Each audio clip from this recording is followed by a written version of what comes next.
Welcome to विद्यार्थी club. आज है 16 सितंबर और 16 सितंबर 2020 से करंट अफेयर के जितने भी इंपॉर्टेंट क्वेश्चन बन सकते हैं उन्हें आज हम इस वीडियो में डिस्कस करेंगे तथा उन इंपॉर्टेंट क्वेश्चन के साथ मैं उनसे जुड़े हुए इंपॉर्टेंट फैक्ट भी बताऊंगा जो निश्चित ही आपके एग्जाम में बहुत ज़्यादा हेल्पफुल होंगे। तो इस वीडियो को आप लास्ट तक जरूर देखें। वीडियो के लास्ट में मैं एक आपसे क्वेश्चन पूछूंगा जिसका आंसर आपको कमेंट बॉक्स में डिटेल में लिखना है। आज की करंट अफेयर की पीडीएफ भी आप डिस्क्रिप्शन से डाउनलोड कर सकते हैं। तो चलिए स्टार्ट करते हैं। हाल ही में केंद्र सरकार ने किस वस्तु के निर्यात पर रोक लगा दी है? तो जो वस्तु पर रोक लगाई गई है वो लगाई गई है प्याज, यानी कि ऑप्शन नंबर हमारा बी आंसर इसका सही आंसर है। तो प्याज के निर्यात पर अब क्या लगा दी है? केंद्र सरकार ने रोक लगा दी है। तो ये जो निर्यात है यानी कि दूसरे देशों को भारत प्याज भेजता था उस पर निर्यात पर क्या लगा दी गई है? पूर्ण रूप से रोक लगा दी गई है। अब ये जो लगाई गई है रोक, ये क्यों लगाई गई है? तो आपको पता है प्याज आम आदमी के जीवन में दैनिक भोजन का एक सबसे महत्वपूर्ण हिस्सा है। अब इस केंद्र सरकार ने प्याज की बढ़ती कीमतों पर लगाम लगाने के लिए प्याज की सभी किस्मों के निर्यात पर रोक लगा दी है। केंद्र सरकार के इस कदम से प्याज की लोकल बाजार में उपलब्धता बढ़ेगी जिससे कीमतें कम भी होने को देखने को मिलेंगी। तो इसलिए केंद्र सरकार द्वारा प्याज के निर्यात पर हाल ही में क्या लगा दी गई है? रोक लगा दी गई है। नेक्स्ट क्वेश्चन, प्रधानमंत्री नरेंद्र मोदी ने किस राज्य में 541 करोड़ रुपए की लागत से 7 परियोजनाओं का उद्घाटन किया है? तो ये जो उद्घाटन किया गया है ये किस राज्य में किया गया है? तो ये किया गया है बिहार में, यानी कि ऑप्शन नंबर हमारा डी आंसर सही आंसर है। तो बिहार राज्य में प्रधानमंत्री नरेंद्र मोदी द्वारा 541 करोड़ रुपए की लागत वाली 7 परियोजनाओं का क्या किया है? उद्घाटन किया है। अब ये जो किया गया है ये किस राज्य में किया गया है? बिहार राज्य में किया गया है और ये परियोजना नमामि गंगे और अमृत योजना से जुड़ी हुई है। इनमें अगर हम बात करें तो ये कौन कौन सी योजना है? तो बेउर सीवर ट्रीटमेंट प्लांट, अलावा सीवान, छपरा, मुंगेर, जमालपुर, मुजफ्फरपुर, इन सबसे जुड़ी हुई परियोजनाएं हैं ये, जिसमें प्रधानमंत्री 10 और 13 सितंबर को मत्स्य विभाग और पेट्रोलियम से जुड़ी कई परियोजनाओं का शुभारंभ भी कर चुके हैं। तो ये बात आपको पता होनी चाहिए। अब देखिए बात अगर बिहार की आई है तो बिहार के बारे में आपको बता देता हूँ। ये जो आप राज्य देख रहे हैं ये कौन सा राज्य है? बिहार। किन किन राज्यों से अपनी सीमा साझा करता है? तो उत्तर प्रदेश, झारखंड, पश्चिम बंगाल। और इधर किस देश से सटा होता है? नेपाल देश से सटा हुआ होता है बिहार। बिहार की जो राजधानी है वो कौन सी है? पटना। बिहार की राजधानी क्या है? पटना है। और प्रेजेंट टाइम पर इसके जो गवर्नर है वो फागू चौहान है। चीफ मिनिस्टर नीतीश कुमार हैं। यहाँ की जो विधानसभा है उसमें टोटल सीटों की संख्या बात करें तो वो है 243, जबकि विधान परिषद में 75 सीटें हैं क्योंकि ये द्विसदनात्मक राज्य है। राज्यसभा सीटें यहाँ पर 16 हैं, लोकसभा सीटें यहाँ पर 40 हैं। एरिया रैंक में इसका स्थान 12वां है और जबकि पॉपुलेशन रैंक में इसका स्थान कौन सा है? तीसरा। यहाँ की जो लोकल लैंग्वेज है वो बिहारी है। कौन सी? और ऑफिशियल लैंग्वेज कौन सी है? हिंदी है यहाँ पर। और एडिशनल ऑफिशियल लैंग्वेज यहाँ की उर्दू है। अगर हम बात करें बिहार की तो बिहार से 15 नवंबर सन 2000 को कौन सा राज्य अलग हुआ था?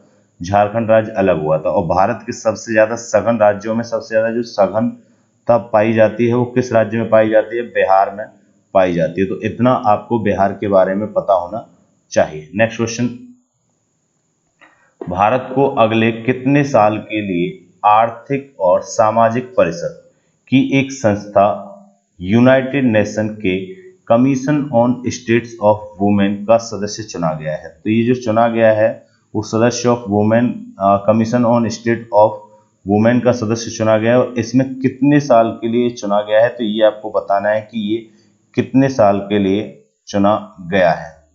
तो ये चुना गया है 4 वर्ष के लिए। कितने वर्ष के लिए? 4 वर्ष के लिए, यानी कि ऑप्शन नंबर हमारा ए आंसर इसका सही है।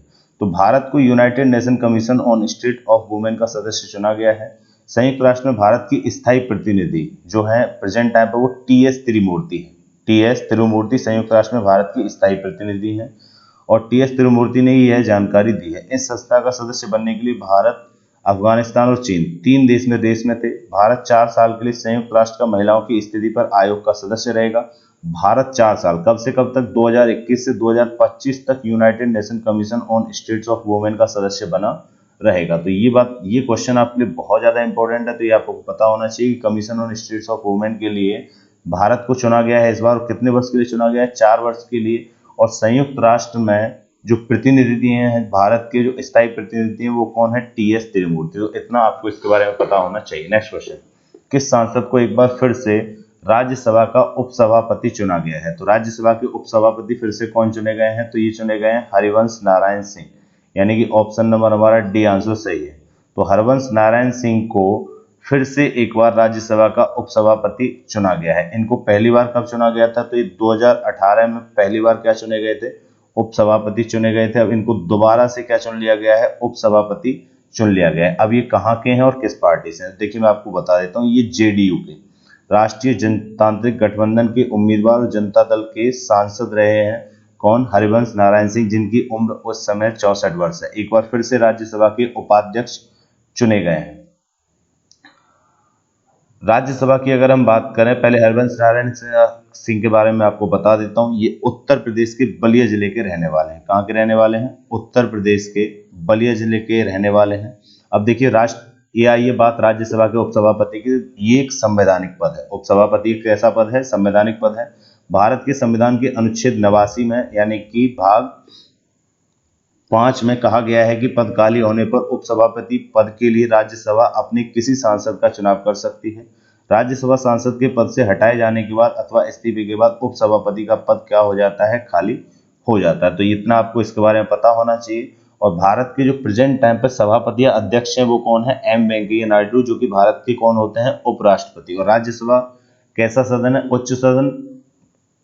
संसद के टोटल कितने सदन होते हैं, 2, लोकसभा और राज्यसभा, जिनमें से राज्यसभा कौन सा सदन है, उच्च सदन है। इतना आपको इसके बारे में पता होना चाहिए। अगर हम बात करें राज्यसभा में अधिकतम सीटों की संख्या कितनी है, तो वो भी आपको पता होना चाहिए। तो अधिकतम सीटों की संख्या इसमें कितनी है, 250 है। कितनी, 250, जिसमें से फिल कितने हैं, 245। कितने फिल है राज्यसभा सीटें, 245। तो इतना आपको इनके बारे में पता होना चाहिए। नेक्स्ट क्वेश्चन, इंजीनियर्स डे निम्न में से किस दिन मनाया जाता है। तो इंजीनियर्स डे मनाया जाता है प्रतिवर्ष 15 सितंबर को, यानी कि ऑप्शन नंबर हमारा सी आंसर सही है। तो 15 सितंबर को मनाया जाता है इंजीनियर्स डे।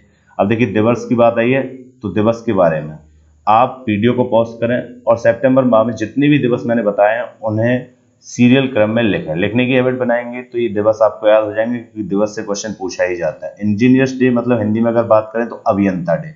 इंजीनियर को क्या कहते हैं, अभियंता। नेक्स्ट क्वेश्चन, उत्तर प्रदेश सरकार ने आगरा के निर्माणाधीन मुगल म्यूजियम का नाम बदलकर किसके नाम पर करने की घोषणा की है। तो ये जो घोषणा की गई है, किसके नाम पर घोषणा की गई है, कि किस नाम पर अब जो आगरा का निर्माणाधीन मुगल म्यूजियम का नाम बदलकर अब क्या कर दिया जाएगा उसकी जगह, तो ये कर दिया जाएगा छत्रपति शिवाजी महाराज, यानी कि ऑप्शन नंबर हमारा बी आंसर इसका सही आंसर है। तो अब जो म्यूजियम का नाम होगा, आगरा का जो निर्माणाधीन है, यानी कि जिसका कार्य अभी निर्माण का चल रहा है, जो मुगल म्यूजियम है, उसका नाम अब क्या कर दिया जाएगा, छत्रपति शिवाजी महाराज। तो मैं आपको इसके बारे में बता देता हूं। देखिए, मुख्यमंत्री योगी आदित्यनाथ ने सोमवार को आगरा मंडल की समीक्षा के दौरान ये निर्देश दिए। उन्होंने कहा कि उत्तर प्रदेश सरकार राष्ट्रवादी विचारों को पोषित करने वाली है।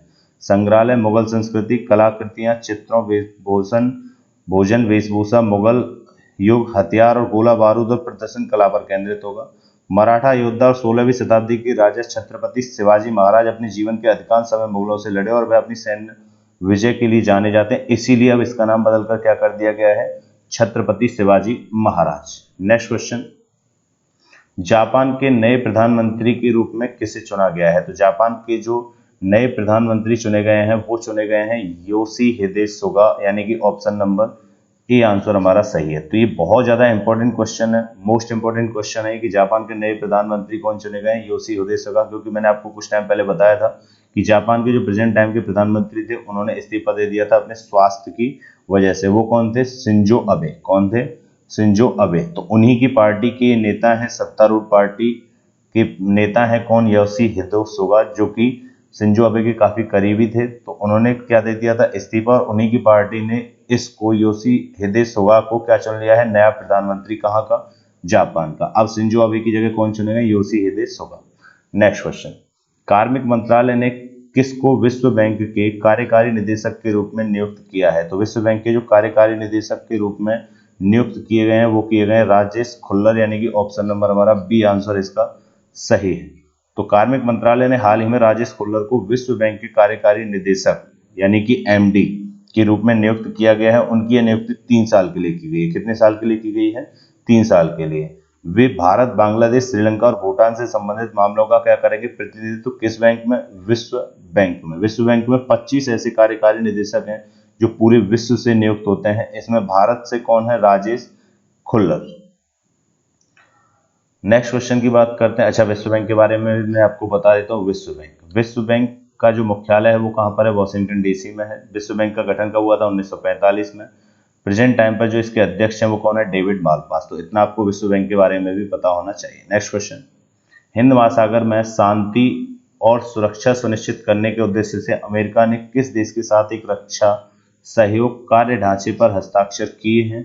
तो इस पर जो हस्ताक्षर किए गए वो किसके द्वारा किए गए? मालदीव के द्वारा, यानी कि ऑप्शन नंबर डी आंसर हमारा सही आंसर है। तो मालदीव। हिंद महासागर में शांति और सुरक्षा सुनिश्चित करने के लिए अमेरिका ने किससे रक्षा सहयोग के कार्य ढांचे पर सहयोग किए हैं? मालदीव के साथ। देखिए, अब मैं इसके बारे में आपको बता देता हूं। अमेरिकी रक्षा विभाग पेंटागन की तरफ से यह घोषणा की गई है कि पेंटागन ने कहा कि फिलाडेल्फिया में 10 सितंबर को दक्षिण और दक्षिण पूर्व एशिया के लिए उप सहायक रक्षा मंत्री रीड वर्नर और मालदीव की रक्षा मंत्री मारिया दीदी ने रक्षा व सुरक्षा समझौते के लिए कार्य ढांचे पर क्या किए हैं? हस्ताक्षर किए हैं। अब देखिए, बात अगर मालदीव की आई तो मालदीव के बारे में आपको बता देता हूँ। पूरे एशिया महाद्वीप का जो सबसे छोटा देश है वो कौन सा है? मालदीव। कौन सा छोटा देश है? सबसे मालदीव, जो कि भारत के दक्षिण में है और भारत से कितने डिग्री चैनल बनाता है? जो कि लक्षद्वीप के मिनी काय द्वीप से बनाता है 8 डिग्री चैनल। कितने डिग्री चैनल? 8 degree channel. यहाँ की जो राजधानी है वो क्या है? माले। ऑफिशियल लैंग्वेज यहाँ की बहुत ज्यादा जरूरी है, दिवेही। प्रेजेंट टाइम पे प्रेसिडेंट इसके इब्राहिम मोहम्मद सोलेह हैं। विधानसभा संसद को क्या कहा जाता है? पीपुल्स मजलिस। इंडिपेंडेंस जो हुआ था, यानी कि स्वतंत्रता प्राप्त हुई थी इसे यूके से, वो हुई थी 26 जुलाई 1965 को। यहाँ की जो करेंसी है वो क्या है? मालदीवियन रुपया। तो इतना आपको इसके बारे में पता होना चाहिए। नेक्स्ट क्वेश्चन, हाल ही में किस देश ने अफगानिस्तान और तालिबान के बीच कतर यानी कि दोहा में होने वाली अंतर अफगान वार्ता के शुरुआती समारोह में भाग लेकर तालिबान पर अपनी बदलती रणनीति का संकेत दिया है? तो ये जो संकेत दिया गया है ये किसकी तरफ से दिया गया? भारत की तरफ से, यानी कि ऑप्शन नंबर हमारा सी आंसर इसका सही आंसर है। तो भारत की तरफ से हाल ही में जो अफगानिस्तान और तालिबान के बीच एक शांति समझौता बनाने के लिए एक वार्तालाप शुरू की गई है, उसी वार्तालाप के समारोह में भारत ने बढ़ चढ़कर हिस्सा लिया और अपनी बदलती रणनीति का क्या दिया है? संकेत दिया है। तो मैं आपको इसके बारे में बता देता हूं कि भारत की उपस्थिति यह इंगित करती है कि भारत ने अफगानिस्तान में जमीनी हकीकत और बदलते सत्ता ढांचे को देखते हुए अपनी रणनीति बदल दी है।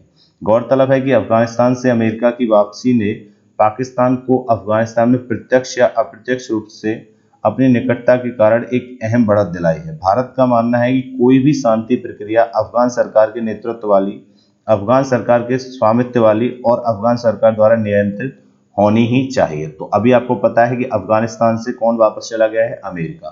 तो इसीलिए तालिबान और अफगानिस्तान के बीच में अफगानी वार्ता शुरू हुई थी शांति समझौते को लेकर, जिसमें बढ़ चढ़कर हिस्सा किस देश ने लिया है? भारत ने। नेक्स्ट क्वेश्चन, एडीबी द्वारा भारत में कंट्री डायरेक्टर के तौर पर किसे नियुक्त किया गया है? तो कंट्री डायरेक्टर के तौर पर जो नियुक्त किए गए हैं वो किए गए हैं टेको कोनिसी, यानी कि ऑप्शन नंबर हमारा ए आंसर इसका सही है। तो टेको कोनिसी को भारत में कंट्री डायरेक्टर के तौर पर नियुक्त किया गया है। ये क्या करेंगे? तो ये भारत देश साझेदारी नीति के कार्यान्वयन की क्या करेंगे? देखरेख करेंगे। यह साझेदारी अधिक नौकरियां पैदा करने, पर्यावरण और जलवायु परिवर्तन संबंधी चिंताओं को दूर करने और समावेशी बुनियादी ढांचाओं, सेवाओं और नेटवर्क प्रदान करने के लिए औद्योगिक प्रतिस्पर्धा के निर्माण पर केंद्रित होगी। टेको कोनिसी, दरअसल मैं आपको इनके बारे में बता देता हूं। इन्हें 22 साल का लंबा पेशेवर अनुभव है, यानी कि व्यापारी रहे हैं अच्छे खासे। तो इन्हीं को क्या किया गया है? कंट्री डायरेक्टर के तौर पर नियुक्त किया गया है भारत में। किसके द्वारा? एडीबी के द्वारा। अब देखिए, बात अगर एडीबी की आई है तो एडीबी के बारे में मैं आपको बता देता हूं। एडीबी मतलब एशियन डेवलपमेंट बैंक, यानी कि एशियाई विकास बैंक। एशियन डेवलपमेंट बैंक का जो गठन हुआ था वो 19 दिसंबर 1966 को हुआ था। 19 दिसंबर 1966 को हुआ था। इसका जो मुख्यालय है वो फिलीपींस की राजधानी मनीला में। कहाँ पर है? इसका जो मुख्यालय है वो कहाँ पर है? फिलीपींस की राजधानी मनीला, जो कि एशिया महाद्वीप का एक देश है, दक्षिणी देश है। और इसमें मेंबरशिप जो टोटल कंट्री है वो कितनी है? 68, जिनमें से भारत भी शामिल है। और प्रेसिडेंट इसके प्रेजेंट टाइम पर कौन है? तो मसत्सुगु असाकावा। मसत्सुगु असाकावा इसके प्रेजेंट टाइम पर क्या है? प्रेसिडेंट, यानी कि अध्यक्ष है। तो इतना आपको एडीबी के बारे में पता होना चाहिए। नेक्स्ट क्वेश्चन, अमेरिका में टिकटॉक कंपनी ने के साथ विलय कर लिया है। तो अमेरिका ने जो विलय किया है वो किस कंपनी के साथ किया है? तो वो किया है ओरेकल के साथ, यानी कि ऑप्शन नंबर हमारा सी आंसर सही है।